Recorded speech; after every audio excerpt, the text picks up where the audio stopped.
The stars looked different from deep space.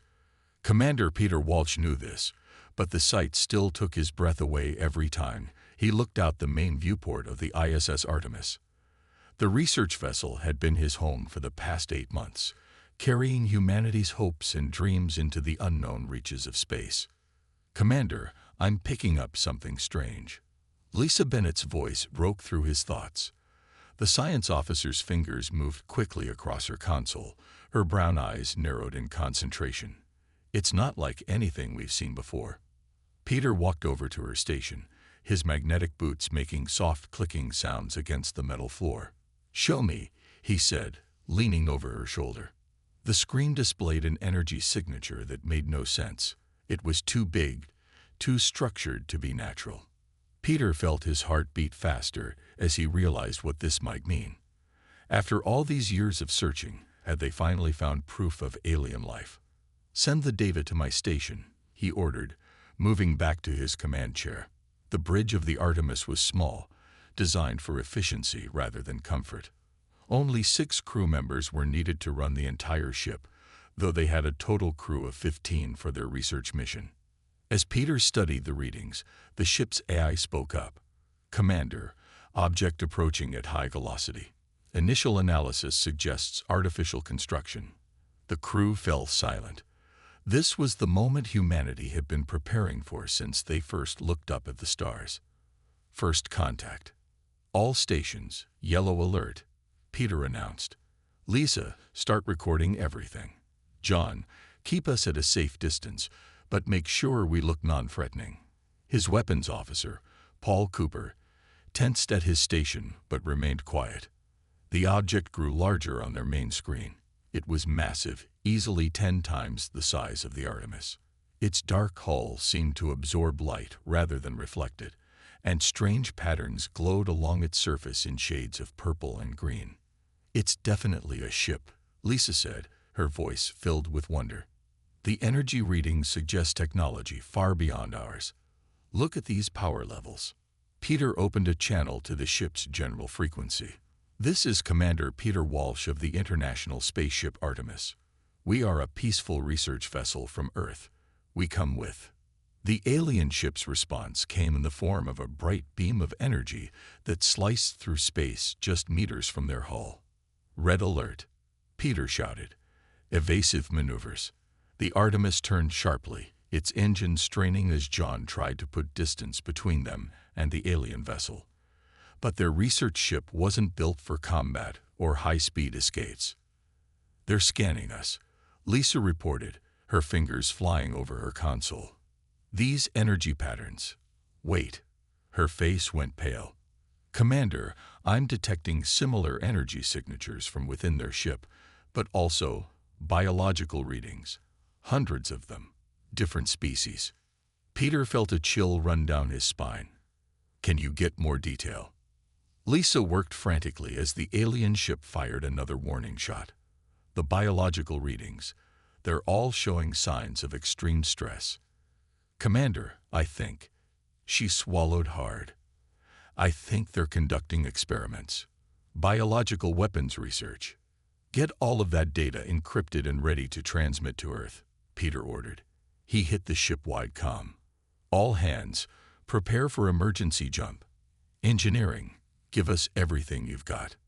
The alien ship was closing in, its massive form blocking out the stars behind it. New scans revealed weapon ports opening along its hull. "Multiple weapons locked on us," Paul reported. Peter made a quick decision. "Lisa, transmit everything we have now. John, plot us a jump course directly away from Earth. We can't lead them back home." The science officer's fingers flew across her console. "Transmitting. They're trying to jam us." The first real hit rocked the Artemis. Warning lights flashed across every console as systems began to fail. "Hull breach on Deck 3, Paul shouted. "Emergency containment holding." Peter grabbed his chair as another blast shook the ship. "Lisa, status of the transmission." 60% complete. 70. The ship shuddered again.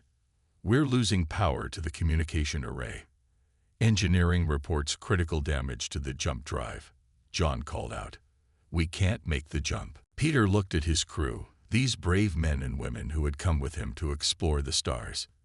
In their eyes, he saw not fear, but determination. They all understood what was at stake. "Lisa, add a personal message to that transmission," he ordered. "Tell Earth. Tell them what we found here. Tell them to prepare." Another hit rocked the ship. Systems failed across the board as the alien vessel's weapons tore through their hull. "Transmission at 95%. Lisa reported, her voice steady despite the chaos around them. Added warning message. Sent. The alien ship fired again, this time striking their engine core. Peter watched as his crew worked until the very end, trying to save their ship, trying to ensure their warning reached Earth. As the Artemis began to break apart around them, he knew that even if they didn't survive, their discovery would give humanity a chance to prepare. The final moments of the ISS Artemis were marked by a brilliant flash of light as its reactor went critical. But by then, its message was already racing through space toward Earth, carrying with it humanity's first, terrible warning about what awaited them among the stars. At Earth Central Command in Geneva, Director Sarah Miller stared at the partial transmission they'd received from the Artemis. The data was incomplete, corrupted by interference, but what they could decode painted a horrifying picture. "Play the final message again," she ordered. Lisa Bennett's voice, broken by static, filled the room. "Weapons research, multiple species, experimentation, hostile intent. Earth must prepare. They will come." The transmission ended with sensor data showing the massive alien vessel, which analysts had already dubbed a Nexar warship, based on fragments of decoded data. Director Miller looked at the assembled military and civilian leaders. "Ladies and gentlemen," she said, her voice grave. "As of this moment, everything changes. The Artemis crew gave their lives to bring us this warning. We will not waste it." She turned to face the window, looking up at the stars that now held a new meaning, a new threat. "Begin implementation of Protocol Omega," she ordered. "Full mobilization, but completely classified. The public can't know. Not yet. We need time to prepare." She picked up a folder marked Terra's Shield and handed it to her assistant. "Humanity just entered a new era, and we're already behind. We have to catch up before they find us." As her orders went out across the globe, setting in motion the greatest military buildup in human history, Director Miller whispered a quiet thank you to the crew of the Artemis. Their sacrifice would not be in vain. When the Nexar came looking for Earth, humanity would be ready. The warning had been received. Now the real work would begin. 6 months after the loss of the Artemis, Admiral Jennifer Ross stood in a hidden facility deep within the Rocky Mountains. Around her, massive screens showed the progress of humanity's secret war preparations. Every mining operation in the asteroid belt now had a second hidden purpose. Every space station was slowly being turned into a fortress. "Show me the latest test results," she ordered. Daniel Carter, the lead weapons specialist, pulled up a video on the main screen. It showed a small piece of metal recovered from the Artemis debris field. Scientists had spent months studying it, learning its secrets. "Watch this," Daniel said, pressing play. In the video, a laser hit the alien metal. Instead of melting, the material seemed to change, spreading the energy across its surface. It was like nothing they had seen before. "We figured out how it works," Daniel explained, using simple terms. "The metal doesn't just block energy, it uses it. We can copy this now." Jennifer nodded, thinking of the ships they were building in secret. "How soon can we start putting this on our vessels?" 2 months for the first ship, maybe 4 for all of them. The Admiral walked to another screen showing their hidden shipyards in the asteroid belt.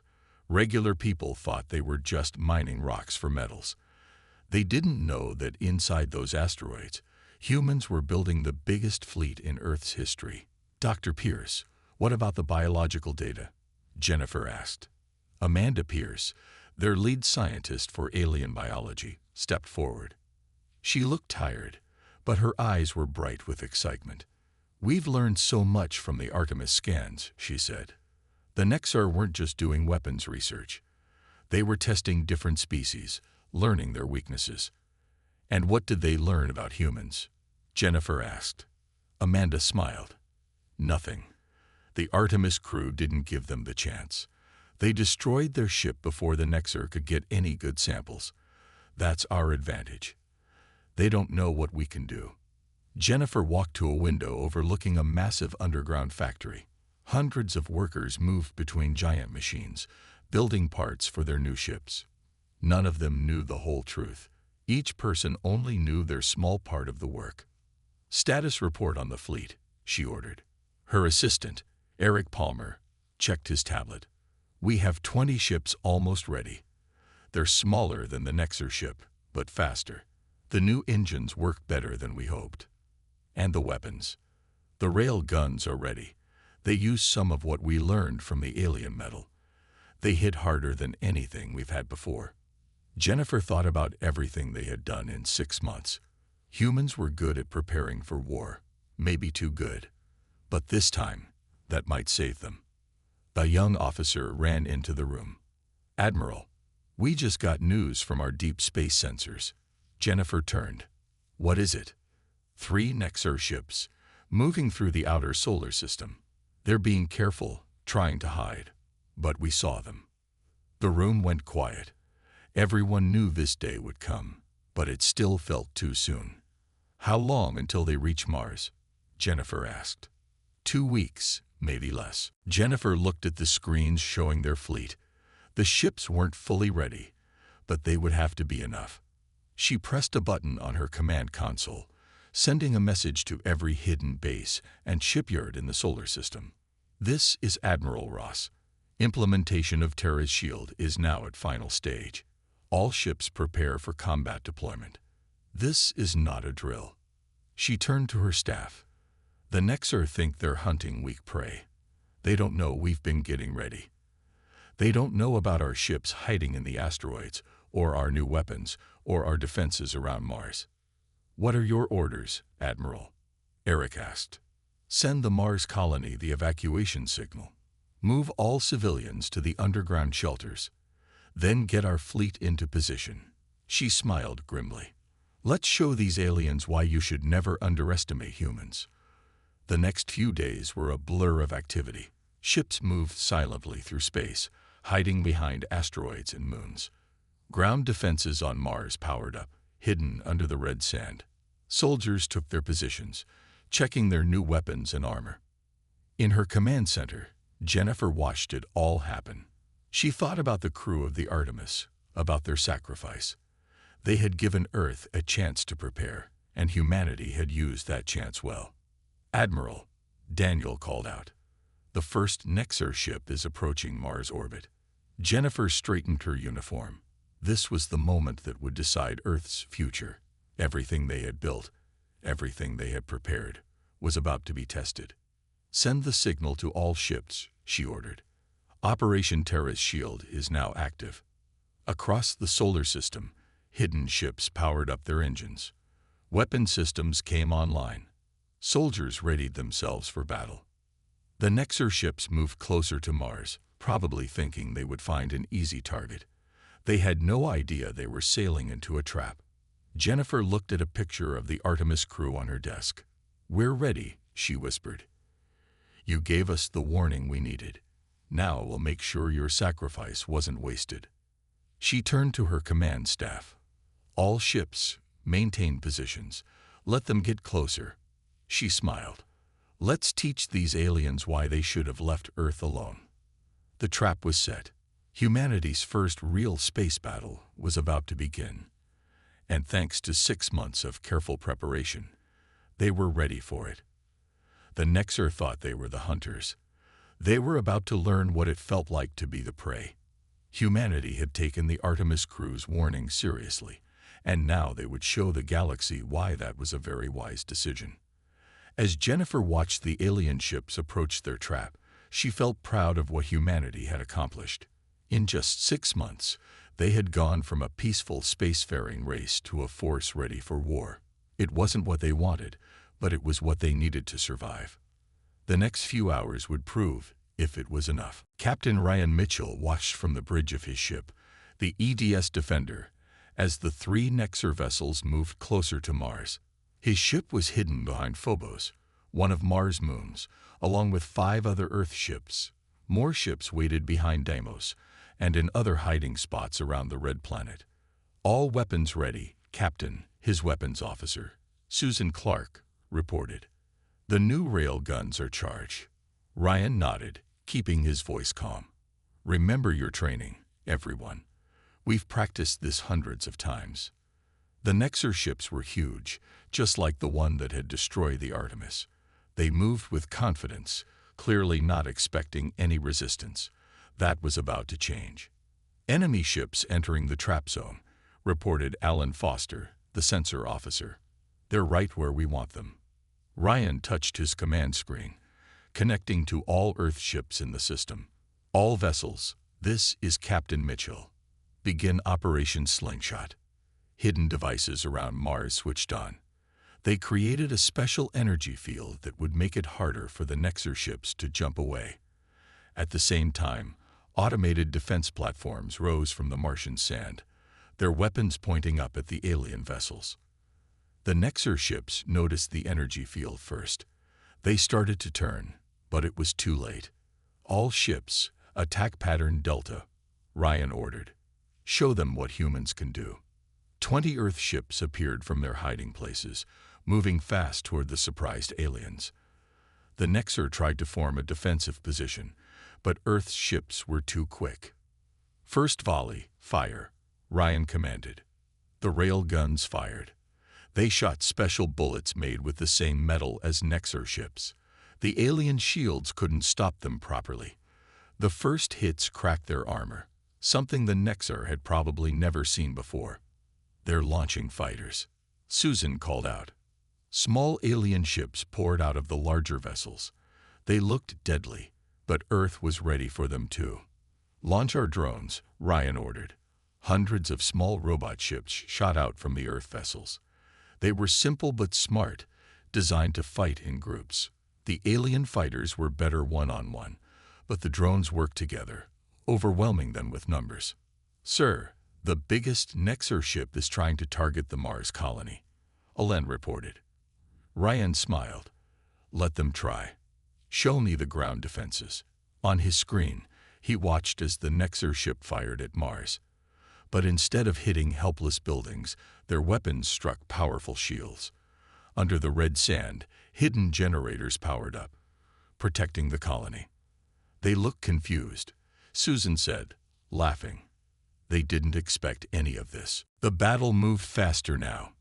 Earth ships darted around the bigger alien vessels, hitting them from different angles. The Nexer tried to fight back, but their weapons were designed to hit big, slow targets. They couldn't catch the smaller, faster Earth ships. Status report, Ryan called out. 2 Nexer ships heavily damaged, Susan reported. The third is trying to escape, but the energy field is holding them here. Ryan watched as his fleet moved in for the final attacks. The Nexer ships were tough, but they were being overwhelmed. Their shields were failing, their fighters were mostly destroyed, and they couldn't escape. Sir, Alan shouted, the biggest Nexer ship. They're powering up something big. All ships, pull back, Ryan ordered. He had studied the Artemis data enough to know what was coming. The Nexer ship exploded, but not from damage. They had blown themselves up on purpose, trying to take Earth ships with them. The explosion was huge, but Earth's ships were already at a safe distance. Damage report, Ryan asked. No Earth ships lost, Susan said proudly. The other 2 Nexer ships are crippled. Ryan opened a channel to the alien vessels. Nexer ships, this is Captain Ryan Mitchell of the Earth Defense Force. Your ships are disabled. Your fighters are destroyed. Surrender now. For a long moment, there was silence. Then the second Nexer ship exploded like the first one. The last ship tried to do the same, but a quick shot from Susan disabled their reactor before they could. Send in the boarding teams, Ryan ordered. Let's see what we can learn from their ship. As Earth forces took control of the alien vessel, Ryan thought about how much had changed. 6 months ago, one Nexar ship had destroyed the Artemis easily. Now, 20 Earth ships had beaten 3 of them. Send a message to Admiral Ross, he told his communications officer. Tell her Phase 1 is complete. The Nexar never knew what hit them. Looking at his crew, Ryan felt proud.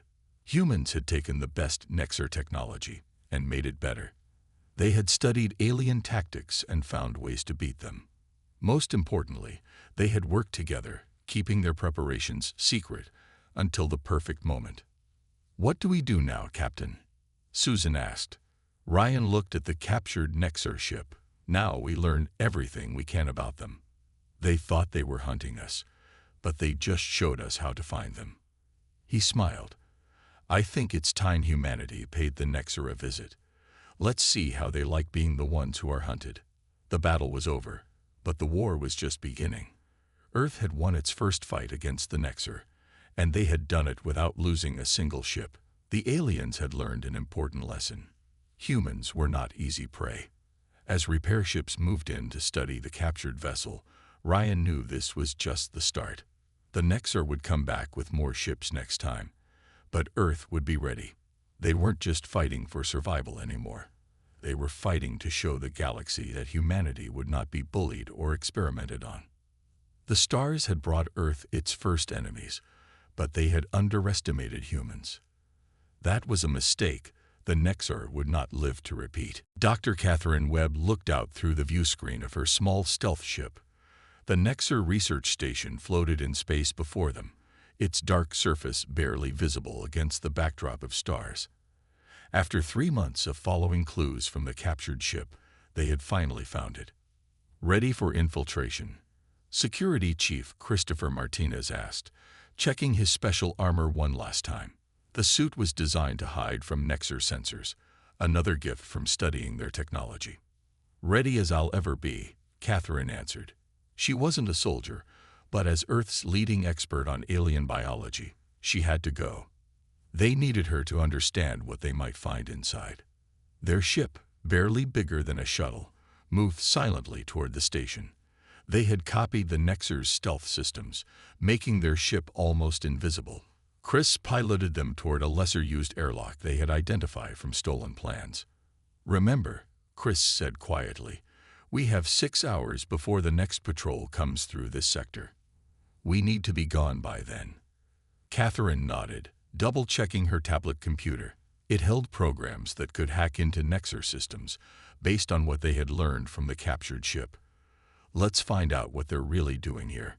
The airlock opened smoothly under their hacked codes. They floated inside, their magnetic boots clicking softly as they landed. The station's artificial gravity was lower than Earth normal, making movement easier. Life signs, Catherine whispered. Chris checked his scanner. Most Nexar are in the main sections. This research wing is almost empty, just like we hoped. They moved through dark corridors, their suits hiding them from cameras and sensors. Catherine had studied the station's layout for weeks, memorizing every turn. They needed to reach the main database, deep in the research section. Wait, Chris said suddenly, pulling them into a shadow. A Nexar walked past, tall and thin with gray skin. It moved with the confidence of a species that thought they ruled the stars. After it passed, they continued on. Catherine's heart beat faster as they approached the main lab. The door opened with codes they had stolen, and they slipped inside. By all the stars, Catherine whispered. The lab was huge. Along the walls were containers filled with different aliens. Some looked almost human, others were completely strange. All showed signs of testing and experiments. Get to the computer, Chris reminded her gently. We need proof of what they're doing. Catherine forced herself to look away from the containers. She went to the main console, plugging in her tablet. The hacking programs began their work, copying files and translating them. This is worse than we thought, she said as she read the data. They're not just studying these species, they're looking for ways to control them. Biological weapons, mind control drugs, Everything. Chris watched the door while she worked. How many species have they done this to? At least 12 that I can see records for. They find new civilizations, test them to learn their weaknesses, then attack when they know exactly how to beat them. She paused, reading more. Wait, this is interesting. What is it? The Nexer. They're scared. They follow the same pattern with every species because they're afraid of something going wrong. They'd been doing this for so long, they don't know how to handle anything new or different. A sound from outside made them both freeze. Footsteps were approaching. How much longer? Chris whispered. Almost done. The last files are copying now. The footsteps grew closer. Chris raised his weapon, ready to fight if needed. Catherine washed her tablet, willing it to work faster. Download complete, she said finally. The door started to open. Chris threw a small device that created a power surge, making the lights flicker. In the darkness, they slipped past the confused Nexer scientists and ran. Alert status, Chris said as they moved quickly through the corridors. How many guards between us and the ship? Catherine checked her map. 3 patrol routes, but if we time it right. They moved carefully but quickly, using the station's maintenance tunnels when they could. Twice they had to hide as Nexer guards ran past, responding to the power surge they had caused. Finally, they'd reached their airlock. As they climbed into their ship, alarms began to sound throughout the station. They found the lab, Chris said, starting the engines. Time to go. Their ship pulled away just as the first Nexer vessels began to launch. But by then, they were already activating their stealth systems. The Nexer ships flew right past them, searching in the wrong direction. Sending the data burst now, Catherine said, transmitting everything they had found back to Earth through their quantum communicator. Even if they didn't make it back, the evidence would. As they flew to their jump point, Catherine studied the files they had stolen.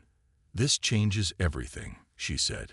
We now know exactly how they think, how they plan. And most importantly, we know they've never faced a species that fought back like we did. They don't adapt well. Chris asked, setting course for Earth. No. They've been the strongest for so long, they don't know what to do when someone surprises them. That's why they lost that first battle at Mars. They couldn't handle new tactics. Chris smiled. Sounds like we found their weakness. Catherine nodded, still reading. And something else. Records of all the species they conquered. Star maps showing where these civilizations are. Chris, we're not just fighting for Earth anymore. We could help free all of them. Their ship jumped into faster-than-light travel, leaving the Nexer station behind. They carried with them not just evidence of crimes, but hope for a dozen enslaved species. Admiral Ross needs to see this right away, Catherine said. The Nexar aren't invincible. They're just bullies who've never been stood up to. And now we know where to find allies who would love to help us fight them. As their ship rushed home, Catherine thought about all the species she had seen in those containers. The Nexer had thought they could just keep doing whatever they wanted to other civilizations. They never expected that humans would not only fight back, but find a way to turn their own secrets against them. The real war was about to begin. And this time, humanity wouldn't be fighting alone. Operations Director Andrew Phillips stood in Earth's first alien embassy, looking at the strange beings around him. They called themselves the Vereen, and until a month ago, they had been slaves to the Nexer. Now they were Earth's first alien allies. Your weapons work well, said Krell, the Vereen leader. His blue-scaled skin shimmered in the light. 3 more of our cities are free now. Andrew nodded. After Catherine Webb had brought back the location of all enslaved species, Earth had started reaching out. The Vereen were the first to answer. How are the other resistance groups responding? Andrew asked. Krall touched a control panel, bringing up a map of known space. The Draxi have already started fighting back in their sector. The Nexer didn't expect it. They're used to us being afraid. Fear is their weapon, Andrew said. But it only works if you let it. More aliens entered the room. Some looked almost human. Others were very different. All of them were leaders of resistance movements on their worlds. They had come to learn Earth's ways of fighting. Show them the battle recordings, Andrew told his assistant. A large screen lit up, showing how Earth ships had beaten the Nexer at Mars. You fight differently than they do, said Terra, a leader from the Draxi. Her 4 eyes watched the screen carefully. Small ships, quick attacks, always changing tactics. Humans are good at adapting, Andrew explained. We learn, we change, we try new things. The Nexar always fight the same way because it always worked before. Until now, Krull said with a smile that showed sharp teeth. Andrew brought up new images, showing Earth's latest weapons and ships. We've made these plans available to all resistance groups. The Nexar won't expect their slaves to have technology this good. A warning light flashed on the main console. Everyone turned to look as a message came in from the front lines. The Nexar just lost control of the Draxi home system. Andrew read aloud. Their ships were destroyed by combined human and Draxi forces. The room erupted in cheers. The Draxi had been slaves for over 100 years. Now they were free. This is just the beginning, Andrew said when the noise died down. The Nexar think they can control us all through fear, but they've never faced species working together before. He showed them more battle plans. Earth had learned a lot about fighting in space over the past year. Now they were teaching others. Your ships are smaller than Nexar ships, Terra noted. Yes, Andrew agreed. But we're faster, and we work together better. The Nexar like big ships to scare people. We prefer ships that can actually win fights. A young human officer ran into the room. Sir, the Nexar just pulled most of their ships out of the Centauri sector. They're gathering a huge fleet. Andrew wasn't surprised. The Nexar were finally realizing how much trouble they were in. They're going to try to crush us all at once. They think if they can beat Earth, everyone else will give up. They don't understand unity, Krull said. They think all species are like them, caring only about themselves. Andrew looked at the alien leaders. Are your forces ready? They all nodded. This was the moment they had planned for. While the Nexar gathered their fleet to attack Earth, every enslaved species would rise up at once. Send the signal, Andrew ordered. Across known space, resistance groups sprang into action. Earth ships appeared from hiding places, helping alien rebels attack Nexar bases. Weapons and tactics developed by humans were put to use by a dozen different species. Nexar forces are in chaos, reported the young officer. They didn't expect attacks everywhere at once. On the big screen, they watched as system after system reported success.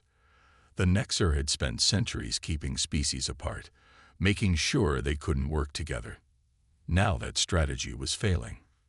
The Nexar fleet is still coming toward Earth, Krull warned. Andrew smiled. Good. Let them come. They think they're going to find one planet fighting alone. Instead, they'll find the combined forces of 13 species waiting for them. He looked at his alien allies. A year ago, humans didn't even know aliens existed. Now they were leading the biggest rebellion in galaxy history. The Nexar wanted to study us, to learn our weaknesses, Andrew said. Instead, they taught us how to beat them. They showed us where to find allies. They gave us the technology we needed to fight back. And now they will fall, Terra said firmly. New reports kept coming in. More Nexar ships destroyed, more planets freed, more species joining the fight. The Nexar had created their own worst nightmare. They had given their victims a reason to work together. All ships prepare for the final battle, Andrew ordered. The Nexar are coming to Earth, thinking they'll end this rebellion. Instead, they're sailing straight into our trap. He looked at the star map, showing hundreds of free ships moving to help Earth. The Nexar thought fear and power were the only things that mattered. They were about to learn that unity and friendship were stronger. One more day, he told the alien leaders. Tomorrow we show the Nexar that the species they called weak are strong enough together to break their empire. The greatest space battle in history was about to begin. But this time, Earth wouldn't fight alone. They had shown the galaxy a better way, not through fear and control, but through cooperation and hope. The Nexer Empire had ruled through fear for centuries, but they were about to learn that fear wasn't enough when people stood together. Their biggest mistake wasn't attacking Earth. It was showing humans where to find friends among the stars. Fleet Commander Sofia Martinez stood on the bridge of the EDS Victory, Earth's newest and most powerful ship. Around her, the combined fleet of 13 species waited in formation. The Nexer were coming, bringing every ship they had left for one final battle. "All ships report ready," said her tactical officer, Ben Reynolds. "Human ships, Varine cruisers, Draxi fighters, everyone is in position." Sophia looked at the tactical display. They had chosen this spot carefully, a system with many asteroids and gas clouds that their ships could use for cover. The Nexer liked fighting in open space where their big ships had room to move. They wouldn't find that here. "Enemy fleet detected," Ben announced. "Over 300 Nexer ships incoming." "They'd brought everything they had left," Sophia said quietly. "Just like we planned." The Nexer fleet appeared from faster-than-light travel, their huge ships filling the view screen. In the old days, such a sight would have meant certain defeat for any species, but not today. "Send to all ships," Sophia ordered. "Begin Operation Starbreak." The battle started exactly as they had planned. Small groups of ships darted out from hiding places, attacking the Nexer fleet and then running away. The Nexer ships chased them, breaking their tight formation. "They're following the same tactics they always use," Ben reported. "They're not learning." Sophia nodded. "That's their weakness. They never change, never adapt." "Send in the Draxi fighters." Hundreds of small, fast ships shot out from behind a gas cloud. They flew between the big Nexer ships, causing confusion. The Nexer tried to hit them, but kept missing. "Varine cruisers, begin your attack," Sophia commanded. Larger ships appeared from their hiding spots among the asteroids. They carried weapons based on Earth designs, much stronger than anything the Nexer expected their former slaves to have. "Enemy ships taking heavy damage," Ben reported. "They're trying to regroup, but our forces are keeping them split up." This was the key to their strategy. The Nexer always fought as one big group, but the Allied fleet had practiced fighting in small teams, hitting the enemy from many directions at once. "Sir," Ben called out, "the Nexer command ship is launching something." Hundreds of objects. "They're using their biological weapons," Sophia said. This was the moment they had prepared for. Activate the shield network. Small devices planted throughout the battlefield turned on. They created a special energy field that destroyed the biological weapons before they could reach any ships. The Nexer's last desperate attack had failed. "All ships, execute final attack pattern," Sophia ordered. "Show them what happens when the galaxy stands together." Every ship in the Allied fleet attacked at once. They used all the tricks they had learned, all the technology they had developed. Human ships fired their rail guns. Varine cruisers used their new energy weapons. Draxi fighters struck with perfect teamwork. The Nexer fleet, already damaged and scattered, couldn't handle the assault. Their ships started exploding one after another. Some tried to surrender, but most fought until the end. "Enemy command ship is trying to run," Ben reported. "Not this time," Sophia said firmly. "All ships, target their engines." The Nexer aren't escaping to threaten anyone else ever again. The combined firepower of the Allied fleet struck the Nexer command ship. Its shields failed, its hull cracked, and finally it exploded in a bright flash of light. The remaining Nexer ships, seeing their leaders destroyed, began to surrender. After centuries of ruling through fear, the Nexer Empire had fallen in a single day. "Send to all ships," Sophia ordered. "The Nexer fleet is defeated. Begin rescue operations for any survivors. Today, the galaxy is free." Cheers erupted across every ship in the Allied fleet. Species that had been enemies under Nexer rule were now celebrating together. 3 months later, Sophia stood in a grand hall on Earth. Representatives from all 13 species had gathered to sign a new agreement, the Galactic Concordat. It would bind them together not through fear like the Nexar had done, but through friendship and mutual respect. The stars belong to everyone, she said in her speech. The Nexar thought that power meant forcing others to obey. But real power comes from working together, from combining our strengths. She looked at the memorial wall behind her. It showed the names of everyone who had died fighting the Nexar, starting with the crew of the Artemis. We will rebuild what the Nexar destroyed, she continued. We will help heal the wounds they caused. And most importantly, we will make sure nothing like their empire ever rises again. The alien representatives clapped and cheered. Many of them had been slaves just months ago. Now they were equal partners in building a better future. The Nexar wanted to study humanity, to learn our weaknesses, Sophia said. Instead, they taught us about our greatest strength, our ability to bring people together, to fight for what's right, to stand up against bullies no matter how strong they seem. She touched the memorial wall, her fingers tracing the name of the Artemis. This all started with a warning, she said quietly. A brave crew who gave their lives to tell Earth what was coming. They thought they were just saving humanity. Instead, they started a chain of events that freed the entire galaxy. As she looked out at the gathered aliens, former enemies now friends, Sophia knew that the stars would remember this story. They would remember how the Nexar's greatest mistake was attacking a species that refused to give up, refused to stay afraid, and refused to let others suffer alone. The stars would remember how humanity's first step into the galaxy had become a legacy of hope for everyone.